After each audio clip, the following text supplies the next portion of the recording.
Okay.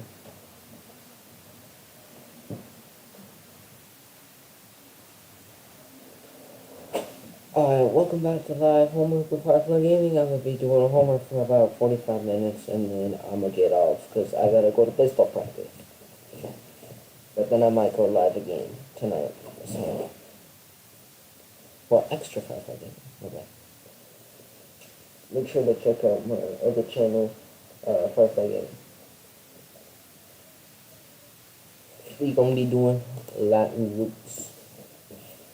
Oh, vocabulary, classical roots.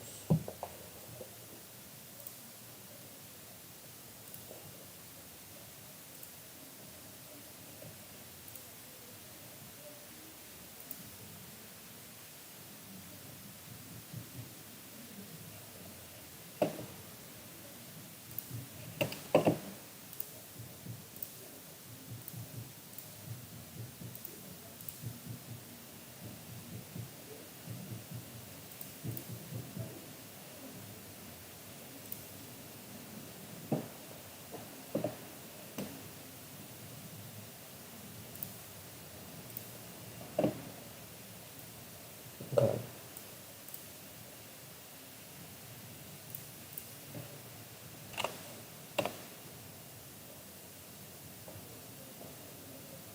I was just making sure that my chat is working so no one complains. Okay. Match each ped word with its meaning. Pedestrian, person who is on foot walking. Expedition, a journey or exploration. Where's my pen? Ah, above.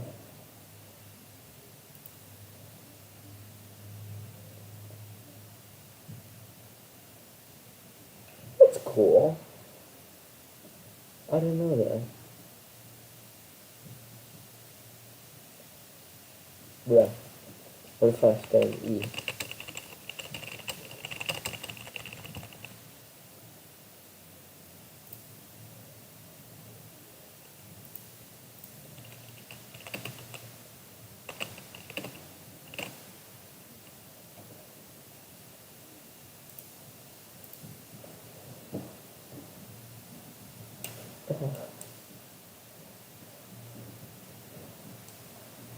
Okay.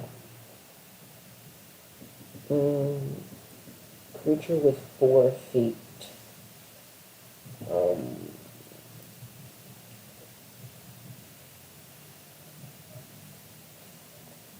a pedal. Um,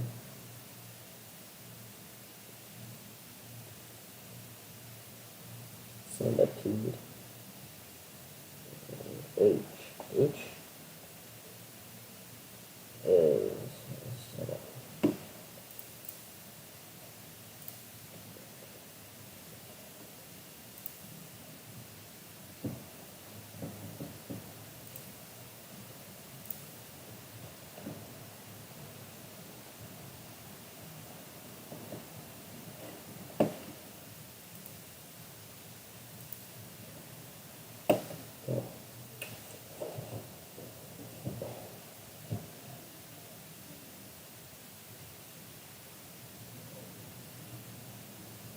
pedal. Wouldn't it be like a creature? No. A creature with 2 feet is a what? Pedestal. Um, B.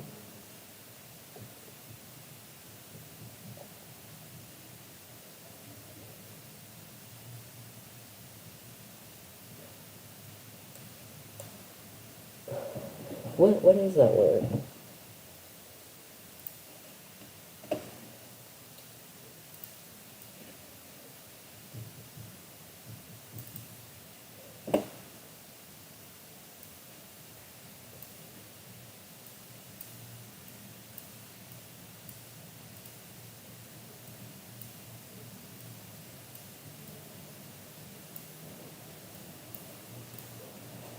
Okay. What is Okay.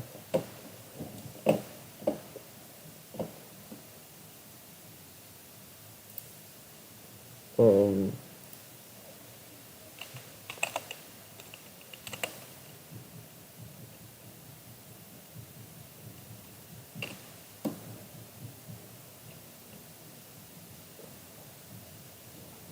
An animal that uses 2 legs for walking. Okay.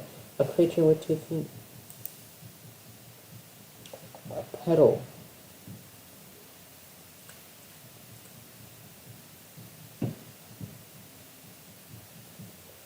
What is that word?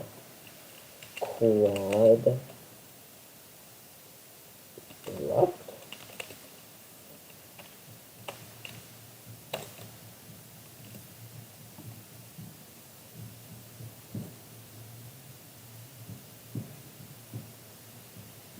An animal that.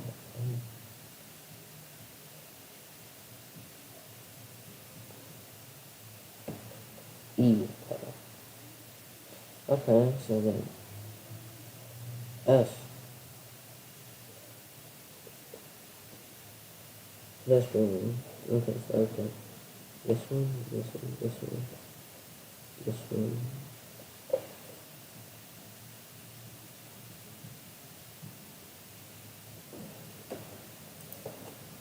And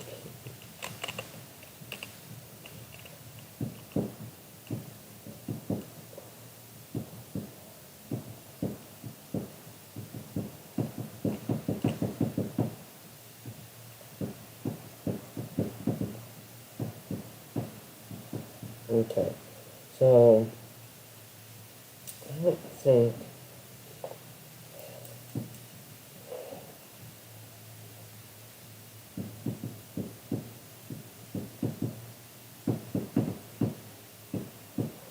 okay, I'm just doing a taking breath. Okay, number 9. On the preceding list of 8 pet words, write the 3 that have number prefixes.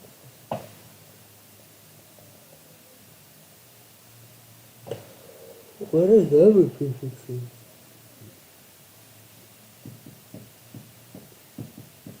Oh, quad. Yep.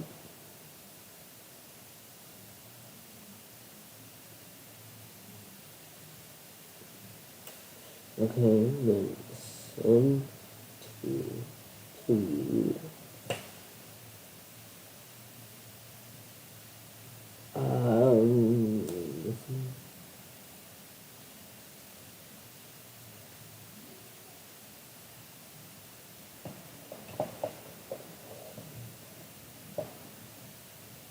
okay.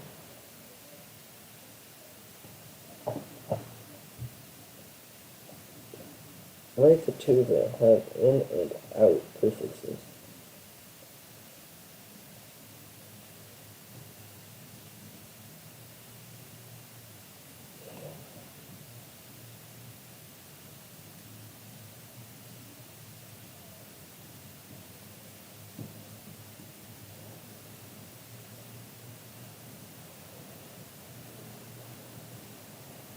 Okay, well, I'm done with this. Why am I looking over there? I'm supposed to look straight at it. And I'm just looking at myself, who's looking at myself. Well, I'm looking at me, who's looking at me. Yeah, okay. You get the point.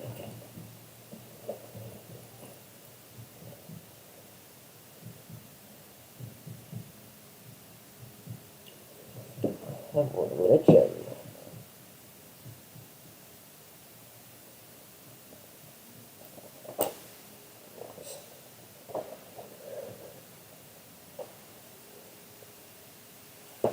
I'm just staring at myself. Who's staring at myself? Who's talking to myself? But still staring at myself. Who's laughing at myself? So, very smart.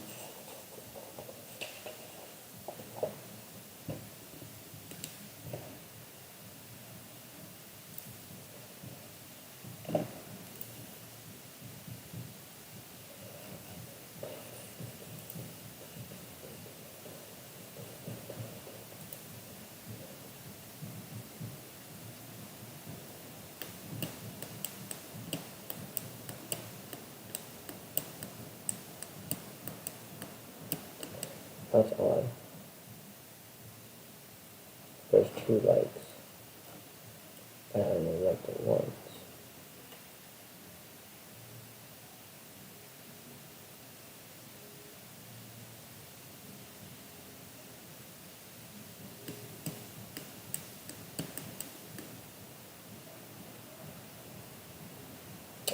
Okay.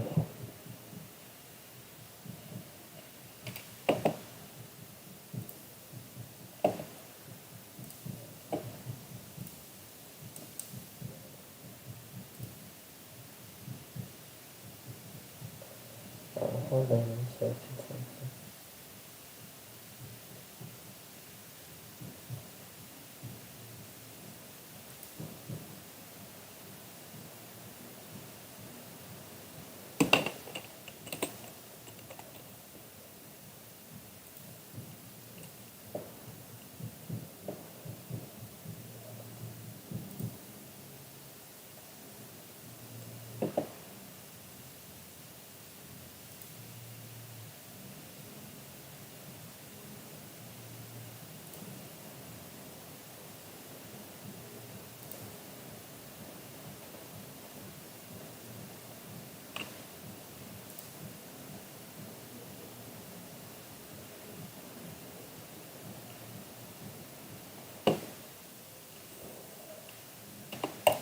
We're gonna listen to something that most of y'all have heard news about. A person who thinks all the time has nothing to think about except thoughts. So, he loses touch with reality and lives in a world of illusions. By thoughts, I mean specifically chatter in the skull, We're gonna listen to something perpetual and compulsive repetition most of of y'all words, have heard news about. of reckoning and calculating. I'm not saying who thinks all the time has nothing like to think everything about else except thoughts. Oh, that's So, not bad. Useful in moderation, a good servant but a bad master.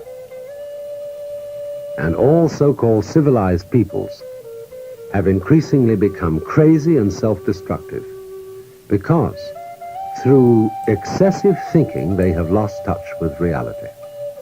That's to say, we confuse signs, words, numbers, symbols, and ideas with the real world.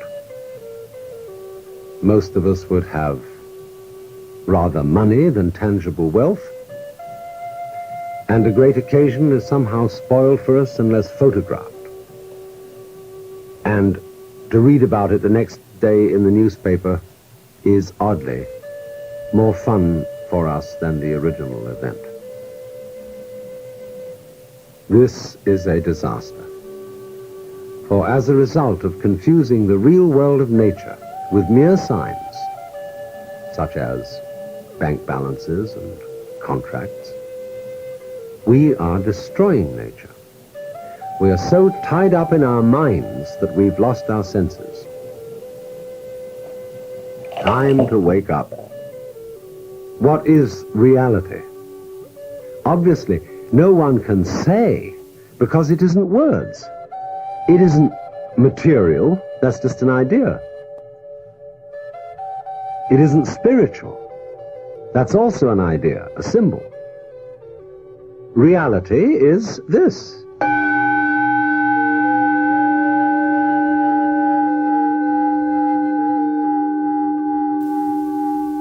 And yes, that is echoing.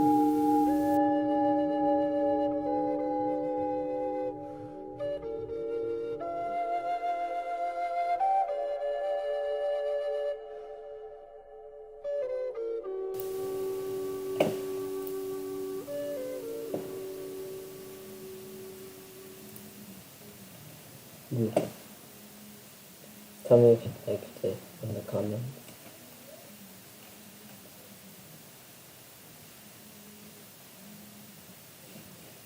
Now I'm gonna listen to another one and make sure it's okay.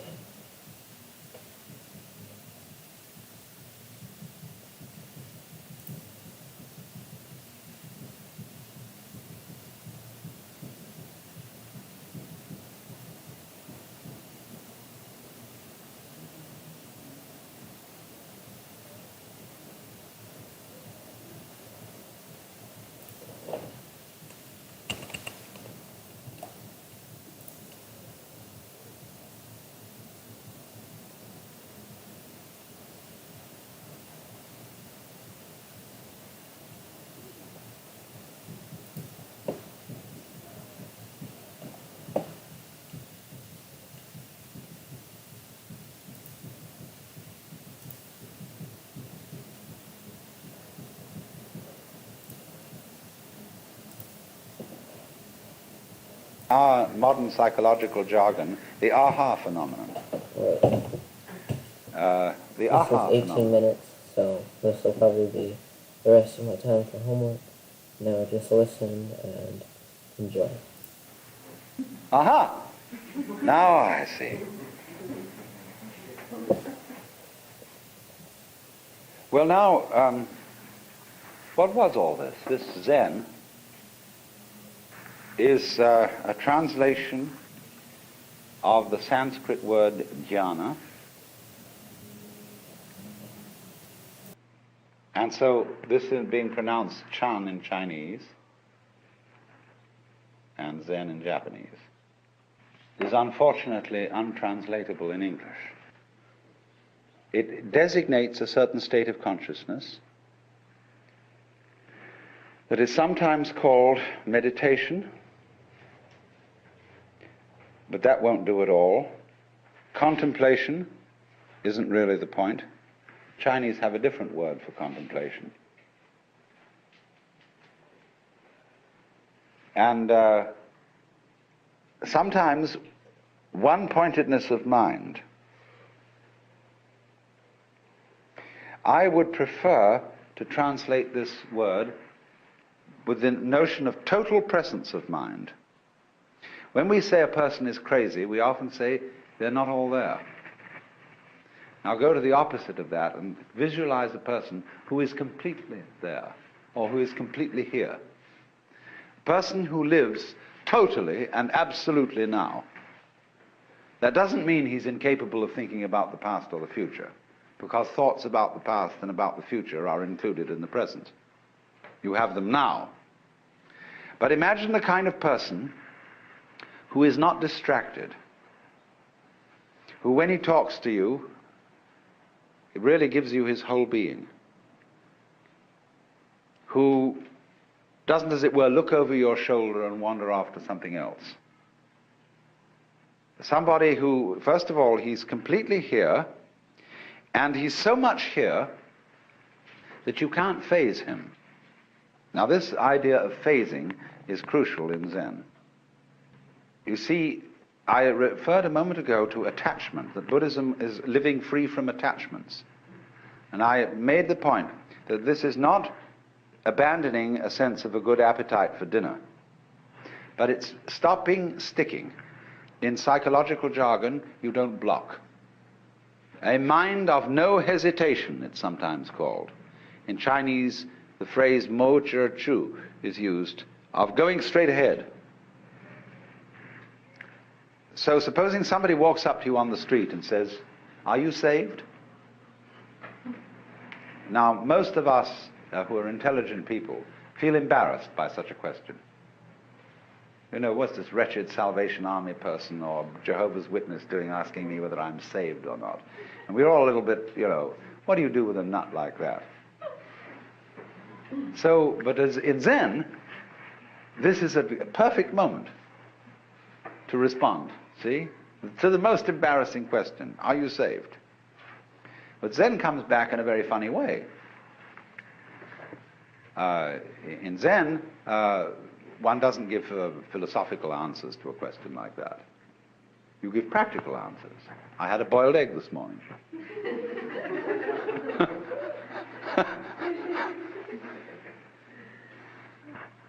Because whenever you are asked about matters sacred, theoretical and philosophical, you answer in terms of things earthy and practical. But then on the other hand, when you are asked about things earthy and practical, you answer in terms of things religious and philosophical. Is dinner ready? You know? Who's asking this question? Who are you? So, this is then the flavor of Zen, is, you know, Bodhidharma is supposed to have meditated so long that his legs fell off. And he's usually drawn this way, something like this anyway.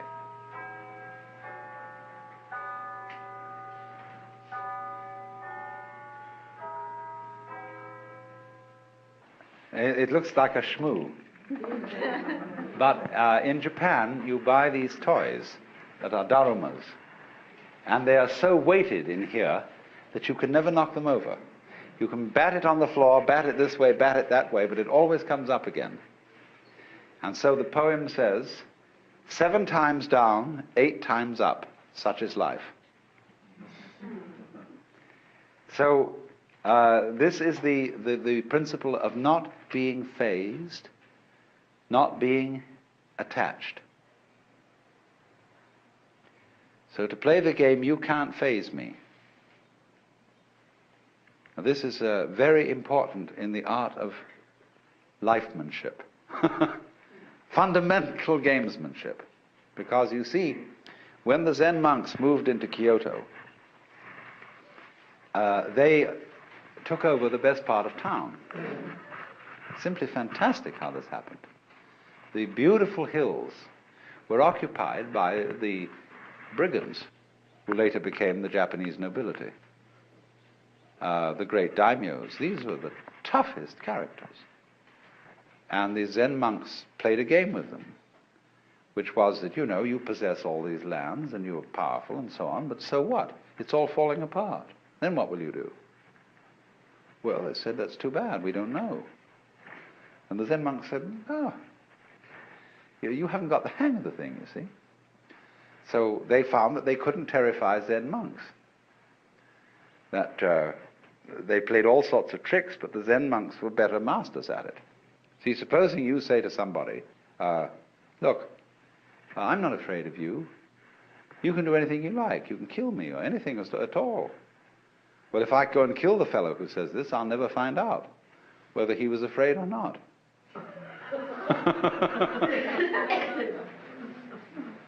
So they outfaced these people and said, we have a secret, you see, that you don't have.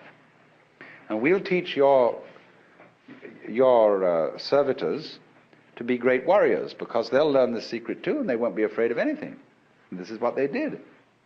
And so the daimyos, the noblemen, built great monasteries for these Zen masters and monks on their best land. The finest artists of Japan made gold leaf screens for almost every room in the place. And although nobody owns anything individually, the community owns it collectively with the protection of the daimyos. And they had a tremendous scene going. Now, to us that sounds extremely weird, even immoral. You don't expect religious people to do things like that. No, I know you don't. If the religious people are self-righteous and have no humor. But these people didn't go around pretending that they were specially good. They didn't dupe themselves. They were people who understood what human nature is. That in every one of us there is an element of irreducible rascality. In Jewish theology, this is called the Yetzer Hara. Y-E-Z-E-R-H-A-R-A. The Yetzer Hara. The element of irreducible rascality, which was created by God, because God has one too.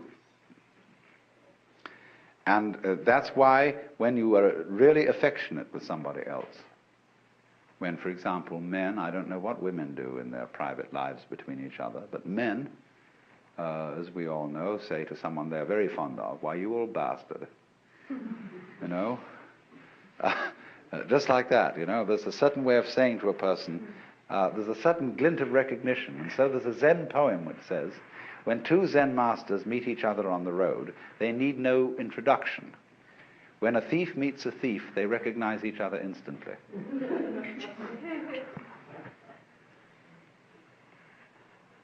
And this goes back, you see, again into the heart of Chinese philosophy. That human nature is considered to be basically good. And even the rascally elements of it are good. They are the sort of salt in the human stew. There has to be this little thing that human passions and that the natural contentiousness and greed or whatever that we have is an essential element in our makeup. And that when people lose sight of that, they go mad. Nothing, for example, is more dangerous than a saint.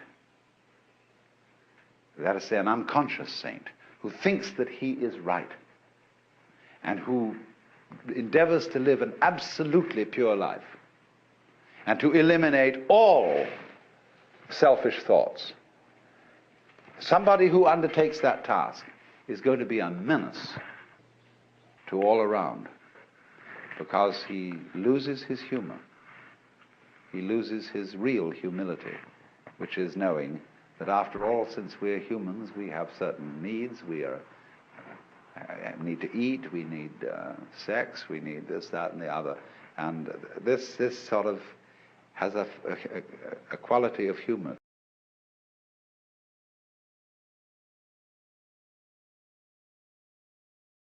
to it. And so this is why in Zen art, the sages are always drawn to look a little bit like bums. You know that?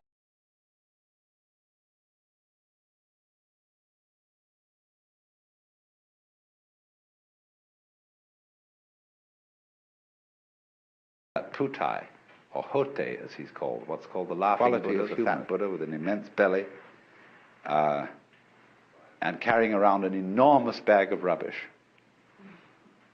into which he indiscriminately puts anything he finds around and then gives it away to children.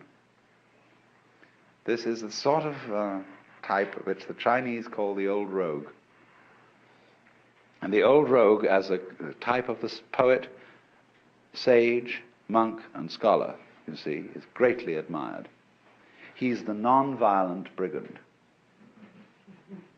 the rolling stone, the free man, or in our words, the joker. The joker, you see, is the card that can play any role in the pack. So then, Zen developed in China after Bodhidharma's time and came to a sort of golden age in the Tang and Sung dynasties. The golden age of Zen lies between 713 AD and approximately 1100, 1200, 11 to 1200.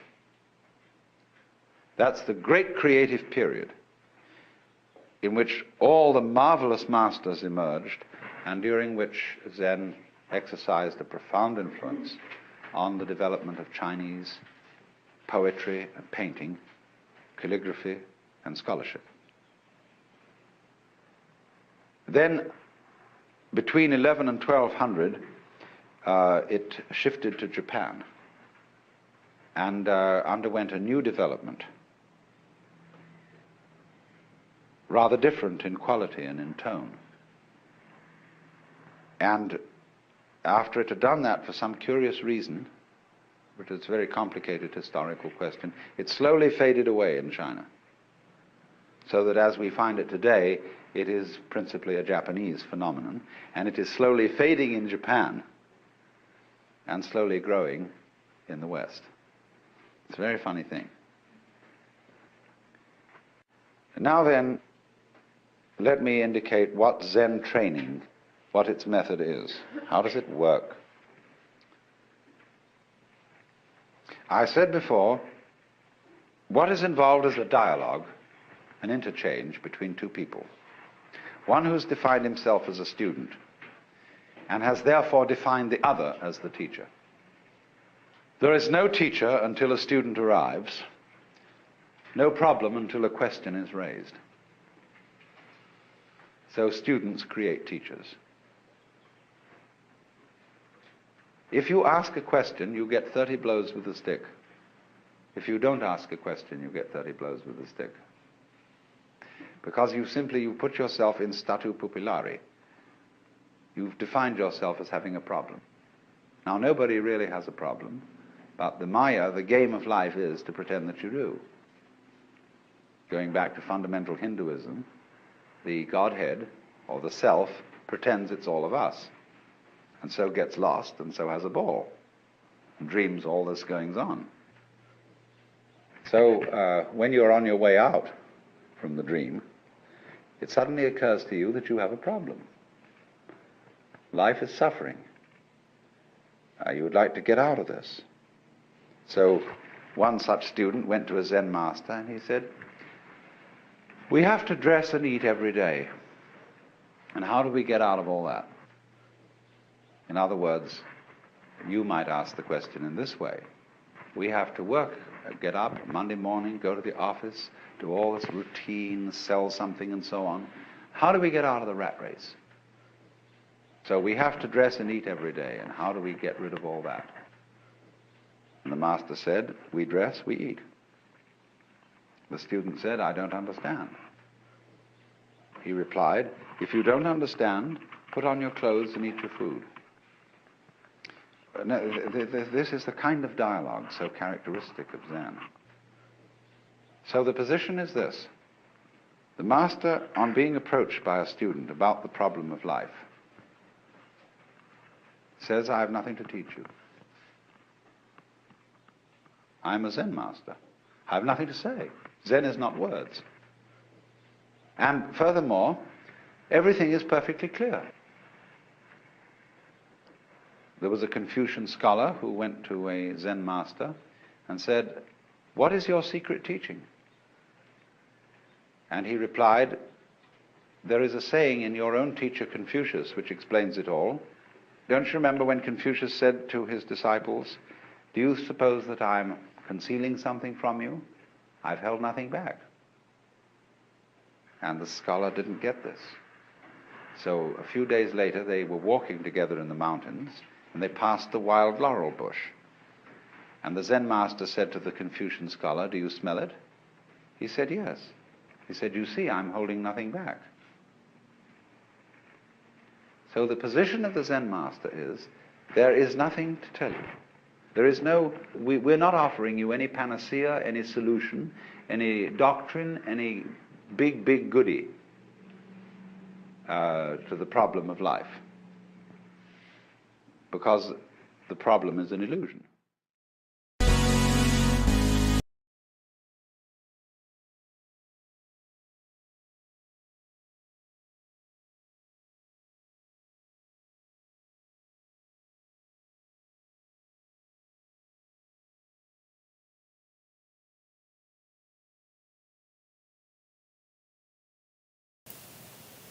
Alright.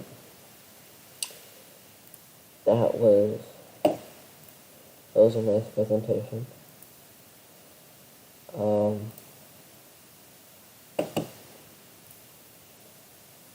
Personally, I like him for presentations and just to listen to him. And, well,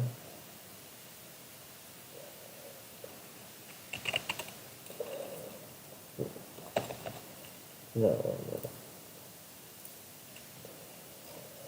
What am I trying to find? Yes, I'm trying to.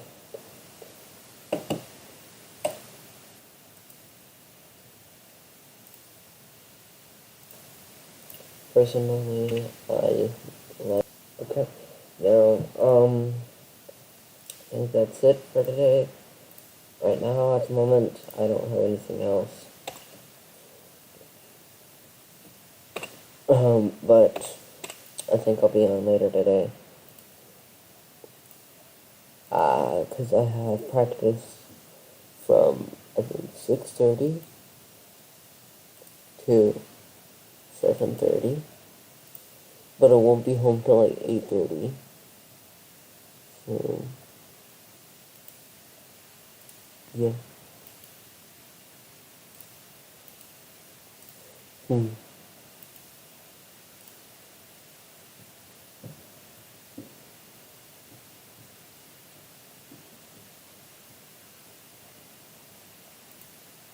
How is that even a word?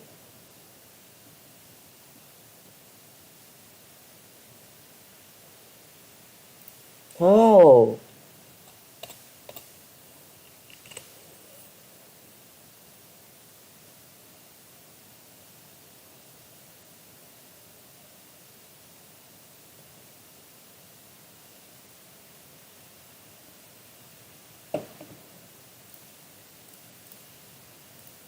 Well, I mean, I don't have to leave yet, but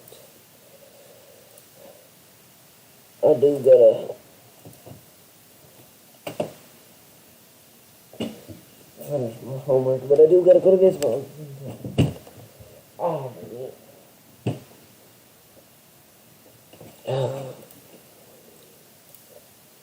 Yeah, so I think I'm gonna continue doing homework, but yeah.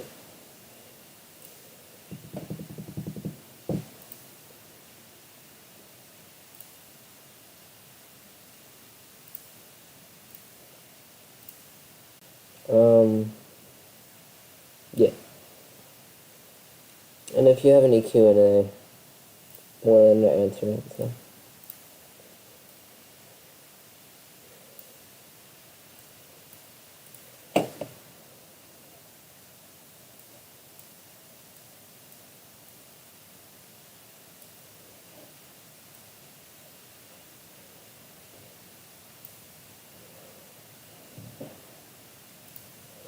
Okay.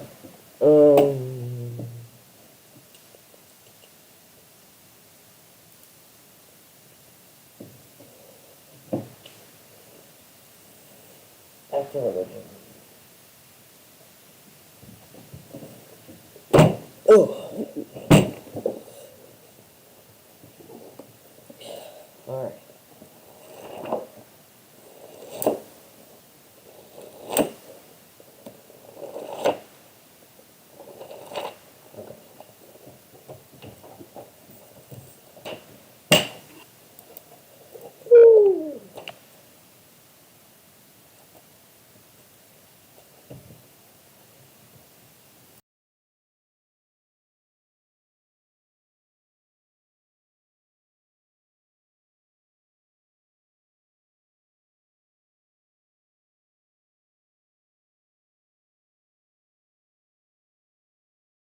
Yeah, my money been body, my money talking. No, I don't need you, I really don't want you. My money been talking, my money do dancers. Yeah, shut up. I already heard you, I don't wanna answer.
My bad.